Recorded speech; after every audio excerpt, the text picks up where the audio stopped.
Welcome to Roll and Review, channel for everything nerdy and awesome. I'm Alex. And I'm Jim. And today we're talking about Deadpool. My absolute favorite movie, because he's my absolute favorite character. He's not kidding. Trust me, he's not. I even own the first appearance of Deadpool, New Mutants 98, created by Rob Liefeld. That Rob Liefeld. He's wonderfully told to basically... Are we going to swear on this? Are we swearing? No, he was told to go fornicate himself. Fornicate forcefully of himself. Yeah. Cleanest way we can put that. Yeah. And so that's in the movie. At least we established that we're not... Yes. The reviews are clean. The reviews are clean. At least the spoiler-free ones. What about the spoiler ones? Well, those Speaking are probably not of safe for work anyway, so... Yeah. And just so you know, this is going to be a spoiler-free video. If you want to check out a spoiler review, we're going to pin it probably in the description below. Yeah. We'll have a link to it below. It'll accompany this, except we'll talk about all the spoilers, our favorite jokes from the movie, favorite scenes, all that fun stuff. So, Deadpool was made by 20th Century Fox, directed by Tim Miller, written by Rhett Reese and Paul Wernick, starring Ryan Reynolds, T.J. Miller, Morena Barakin, and Ed Skrein. And I have to say, I love this movie. I think it's awesome. Yeah, I completely agree. Of course, I'm coming from a place of being biased, but this was an awesome movie. They did a lot of things right. Oh yeah. A lot of lessons to be learned from this movie that other comic book movies need to learn for themselves. And make sure they don't fall into a studio trap of just trying to copy Deadpool. They need to keep in their own thing, not try to just mimic something else. Exactly.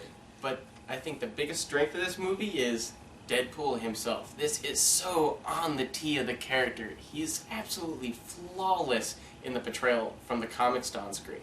And absolutely. His comic personality is really captured by the writers and brought to life by Ryan Reynolds.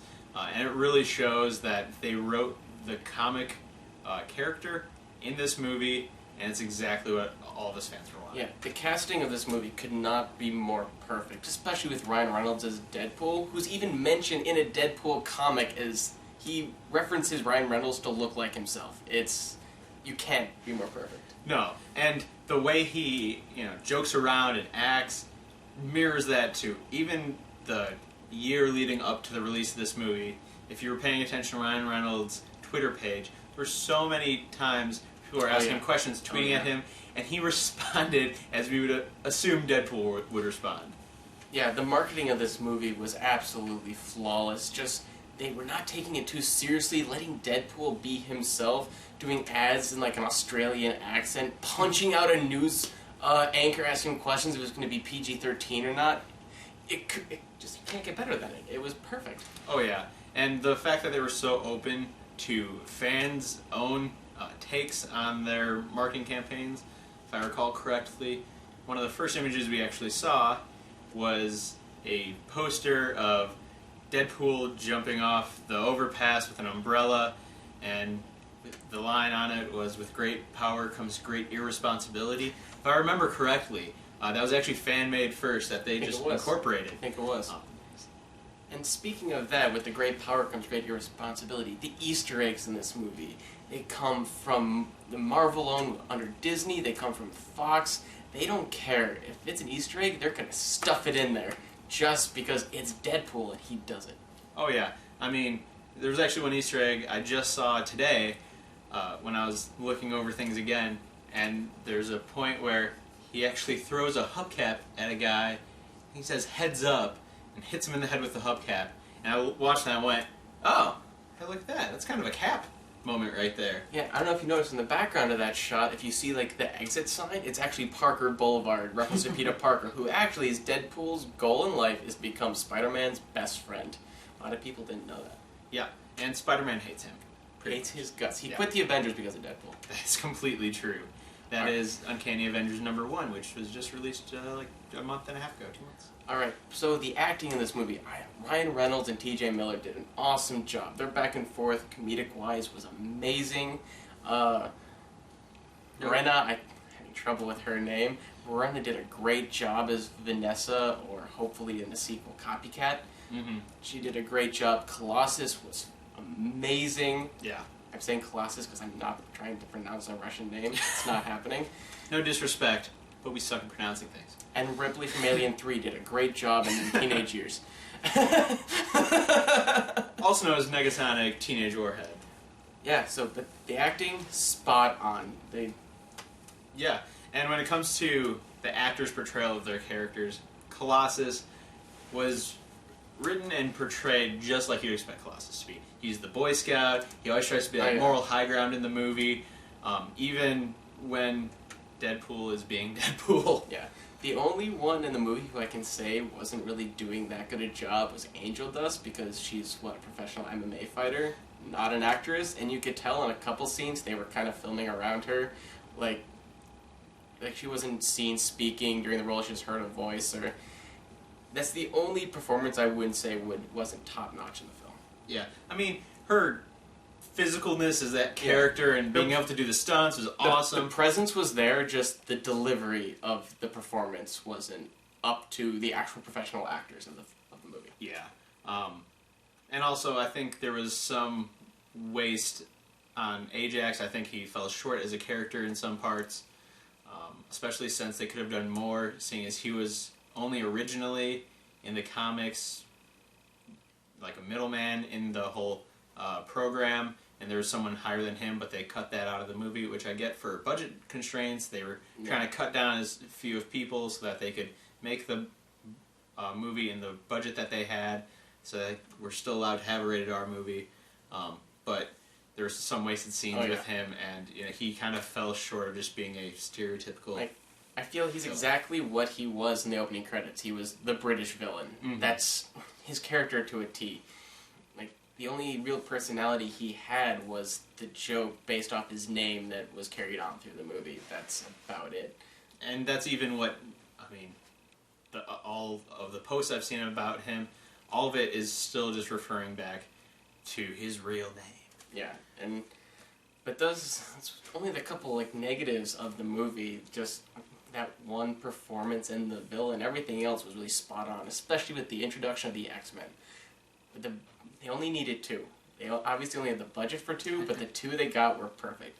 Colossus, if you're a fan of him, like how he wasn't really done justice in X3, well, nobody was, but Colossus in particular, having only one line, this is the Colossus for you. He is in his metal the entire time. He looks how he's supposed to be. He's the Boy Scout. He's funny. He's a perfect play off of Deadpool because he plays the straight guy to Deadpool's insanity. It works great. Oh, yeah. And Negasonic Teenage Warhead, her sense of, angsty teenaginess fit perfectly with Deadpool's kind of funnier, I want to say lighter humor, which is still very dark at times. But dark, light humor. Yeah, but everything is said in more of an optimistic tone with him. Upbeat. Yeah, it's all upbeat. Upbeat, dark humor. While Negasonic Teenage Warhead was a, just dreary, angsty teen. She's going to be an angsty teen. And those two played off each other perfectly, especially with some jokes back and forth and catching her in traps. Oh, yeah. And the jokes. The jokes are amazing. Granted, not every single one will hit, but when they give you an average, it feels like 6 jokes a minute, and half of them hit, you're getting at least 3 jokes a minute, so you're not going to be disappointed throughout the movie. Oh yeah. And I mean, some jokes and cameos in the movie will make more sense for someone who has read the comics, with certain characters coming in without much explanation, only having maybe 10, 20 seconds of screen time. At the most. But those jokes are there for the people who have read the comics, and you're not missing a whole lot. However, if you haven't seen the movie yet, there are plenty of posts that people have made on Facebook, Reddit, Twitter, with everything you need to know. You can find all that information out on those. And that's what I want to say this movie is made for. This movie is made for the Deadpool lovers. This isn't really a casual comic book movie fan. You're going to get everything. No. This movie was made for one demographic, those who love Deadpool. And obviously, people are loving it. Because as of today, Deadpool is the highest grossing rated R movie of all time, so they're doing something right. Oh yeah. Which is really important to point out because other comic book R-rated movies haven't done so well. I mean, The Crow was a good movie, Blade was pretty good, but we still had Punisher, which was started off like it was going to be okay, but then they just tried being too gimmicky with it, which isn't in Punisher's character. It is in Deadpool's character, so they're able to be gimmicky in this movie. Yeah. But with those other movies, they tried making it too gimmicky comic book, and they kind of failed because of that. Or they just didn't know what they're doing because it was the 90s. That's true. Give me one good comic book movie in the 90s. There were a lot of mistakes. Besides Blade. Mistakes were made. Blade. Don't yell at me, Internet. Because you know they will. Oh, yeah. Alright, and we're talking about like the actual film mechanics of the movie. Like the story, it's your basic, it's a revenge movie. It's also an origin story, which I know a lot of people can have problems because we've seen how many superhero movies, so every single first one is an origin story. Oh, Spider-Man. We've seen it twice now. Never again. Good job, Disney, for saying it's not going to be. Thank God. Proud of you. Yes, good job. But the way they do this origin story, it's the first shot of the movie is basically Deadpool in his suit. So guess what? You're not going to be bored with an origin story. You're not going to be like, I'm waiting an hour to see my character in suit. It's not like that. It's boom, right away, and it gets right into the action. And it has systematic uses of flashbacks to tell the story before he was Deadpool, when he was just regular old Wade Wilson.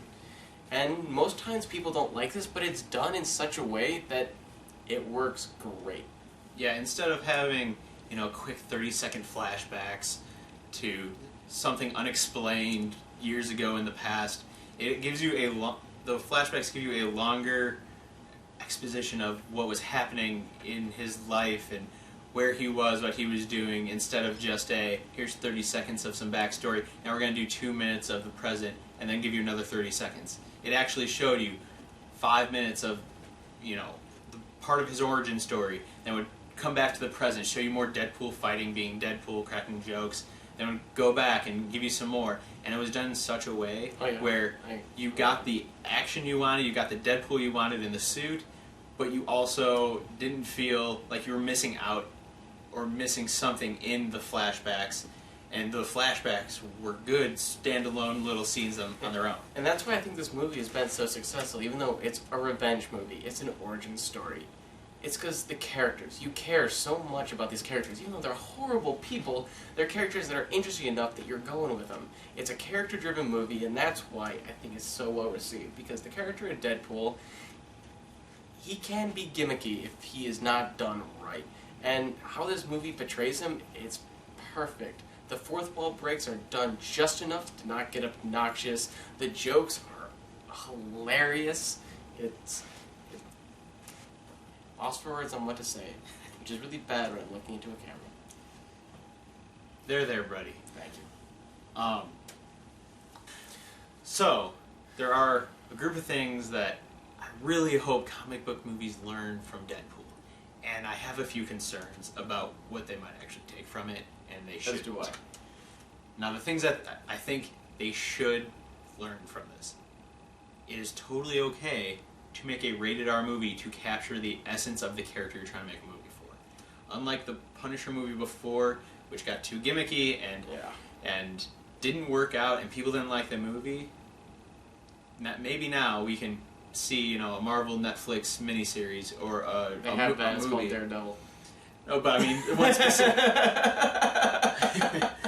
One specifically. And the Punisher's in it. I know, but I'm saying one specifically for Punisher, where you get all of the Punisher, you get his whole character and all the violence and swearing, and it's a trap. All He the has a head tragic rubbing story. to Shane from The Walking Dead is playing him. I know. Things to talk about later. So I hope they learn that they can do characters true to their comic book character and not be afraid to make an R-rated movie if the character is made for an older demographic and someone who, like Deadpool or Punisher, who swears a lot, gets into really dark situations, and maybe isn't child-friendly. But one thing I don't want them to do is make R-rated movie. Make a movie to do justice to his character. And if its character is a violent, cussing character, then you make it R. But just because this movie did so well, don't try to studio-ify a movie just to try to replicate Deadpool. I screwed that word up really bad, but I don't care. And that's my concern too with it, is that when the studios try making the next R-rated movie and the one after that, either on Marvel or DC's side, that they're going to go, oh, all these jokes, breaking the fourth wall, being this super raunchy and sexual and just overtly violent. Yeah. Oh, we'll just do that in this movie, even if it's not coherent with that character's person in the comics. They just have to do a character justice, and first and foremost, make a good movie. Mm-hmm. Don't try to studio-ify a movie, Fan Four Stick. I'm looking directly at you. Good job, Fox. You learned your lesson a little bit. But come on, make a good movie, because like Field of Dreams, if you build it, they will come. You will get more people in the seats with a good movie than any gimmick or studio note ever will. And that's what I really want you to take from Deadpool. Yeah. There is one other thing I really hope they learn from Deadpool. And it actually first got me excited because of this picture behind us. Because what a lot of people pointed out was the eyes on Deadpool's mask here clearly is kind of giving a wink to the camera. And his eyes aren't animated. They give facial expressions. Yes. Like there's one part in the movie where he looks around and something's gone and he goes, like the Home Alone kid. And you see the shock in his face. It's not just like in the old Spider-Mans where you have to get strictly off vocal cues. You can actually see emotion. See, this is the CGI that's good, studios. Don't overtly CGI something because it doesn't look good. Do the little touches to enhance it. Like George Lucas said in the 70s, an effect without a story is just that, an effect. It's nothing. That's the type of mentality you need to have. Yeah, absolutely. And I'm really hoping that, when Spider-Man and it comes on the screen, and Black Panther and Civil War, and all those masked characters who in comics do show some expression through their mask, especially Spider-Man, that they do some CGI on those masks to show the expressions and don't just have the cloth mask, and so we don't have to just take everything off vocal cues. We have proof that it works. But one thing I also want to stress to everyone out there is this is our movie. Do not be taking your kids to see this movie. There is graphic sexual scenes, there is a lot of vulgar language, a lot of gratuitous violence. Don't take your kids. We don't want parents going in, bringing their kids in, it's like, oh look, it's a Marvel movie, and then being horrified and trying to slam the movie because of what it is. No, you should know what it is. There's been ads from the studio saying, no, this is a hard R. If you want to take your kids to a movie, wait a month to see Batman v Superman, or a month after that to see Civil War. Yeah, absolutely. And one of the arguments I've heard over and over again on why they should make a PG-13 Deadpool is because the argument is superheroes were made for children. And that's just not true. No. While yes, there are superheroes and superhero stories that are made for children, absolutely. But comic books are written for all demographics, from men, women, to the older, to the younger. Everyone has comic stories written for them and for their demographic. And Deadpool stories, the content that they get to pull out of for the movie, is definitely not for children. No. So much so that there's an advisory label on the comics, and if your child is reading Deadpool and all this is happening and you're wondering why he can't go see the Deadpool movie, I strongly urge you to take a look at the Deadpool comics, because there is sex and violence and swearing in those comics too. So, just inform yourselves and be good parents. Yeah. That's what we're saying. We're getting on a soapbox. Be good parents, and don't make studios do something stupid because you didn't do your research first. That's what we're telling you now. Be careful with your kids. Let them enjoy it when they're older. Yeah, absolutely. And there's a time for them to enjoy it. Yeah. But overall, I'm going to give this movie an A+, because this movie is exactly what the character Deadpool should be. It's the acting was great, the story was done well, the characters made any flaws or nitpicks in the movie seemed glossed over. You had such a good time beginning to end. The only thing that might not give some people an A+ for this movie if you go in expecting an action movie. If you went expecting an action movie, you're probably gonna go, it's alright, probably give it around like a C average, but if you're a lover of Deadpool, you're definitely agreeing with me that it's a right on, but it gets an A+. Absolutely, and I agree with that. And even though there are some scenes where I think they dropped the ball, and some characters where I think they could have done better, or they could have done more with, despite that, this is the movie us fans asked for. We all wanted. Exactly. This is what we wanted, this is what we asked for, this is what they gave us, and I have to applaud Fox for allowing Tim Miller and the writers and Ryan Reynolds and the whole cast, allowing them to make the movie that they wanted to make and that all the fans were asking for. Overall, it's just, like I said in the beginning, it's just an awesome movie. Guys, if there's anything you want to say, tell us your favorite part about Deadpool. Leave it in the comments below. And don't forget to subscribe if you want to support our channel and help us out. See y'all later.